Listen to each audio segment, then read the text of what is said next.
This post the other day, it said, most evangelical marriage advice starts with this faulty premise that men are an authority over women in marriage. And I definitely grew up in a church and in a circle that preached that.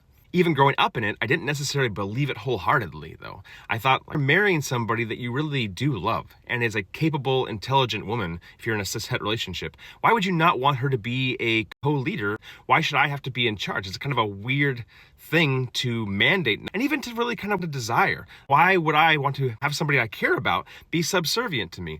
What I didn't realize at the time was that not just the church, but all of society was really pitching this idea that men were smarter and more capable, needed to be in decision-making roles. So while I didn't necessarily believe this, I didn't not believe it entirely. Like Jamie and I had a conversation very early in our marriage where I said, what happens if we do disagree? What happens if it's something important? I think because she was trying to play the role of good Christian woman, she said, well, if it ever comes down to that and it's a really important decision, I'll follow your lead, which I think was her in good faith trying to trust me as a leader. I think in good faith, she was just trying to partner. What she didn't know at the time was I did not have enough skills nor insight to really reciprocate that. So while I would have said and did say in that moment that I really think we should make decisions together, when she said, I will trust your leadership, it came back to this idea like, okay, well, I guess so. Maybe men are in authority ultimately. I don't want to be an authoritarian. I'm not going to be the kind of person who says you need to submit to me. And therefore, that makes me a good Christian husband because I'm not lording this God-given authority over you. I understand that you are also made in the image of God from the perspective of Christianity. Therefore, we are equals. But I did not understand that you can't have it both ways. You can't both believe in equity in a partnership, that whenever there's an important decision, it should be the man's to make. Those premises are in opposition to each other. In Christianity, if you're even trying to have an equitable relationship, the tie will go to the runner being the husband.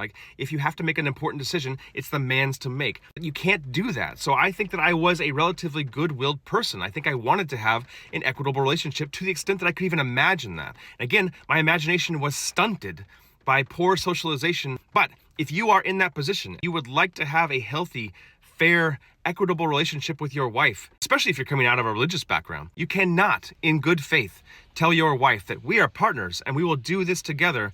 Also maintain the idea that you will ultimately have the last say. Now, it's not to say that you won't have the last say sometimes. I think sometimes people hear down with the patriarchy and they think automatically that women will take over and just decide everything and that men won't have a role. Now, we haven't really tried that, so flip-flopping and having women be in charge, I'm not even opposed to it. But women aren't even asking for that oftentimes. Women, what they're asking for is just to be included as an equal member of the team, which means that sometimes it might be my decision we go with, and sometimes it might be her decision we go with, and other times, hopefully our values are so aligned that we don't even have to make a decision because we're already on the same page. And these are the types of conversations that were not being had in the churches I grew up in. I did not see being modeled by the people that I was looking up to. I think taking responsibility and saying I am in charge is a great thing when there is culpability, there's room for improvement, or you can own your mistakes. But saying that I am in charge when it comes to making decisions about the health of the family without the input of your partner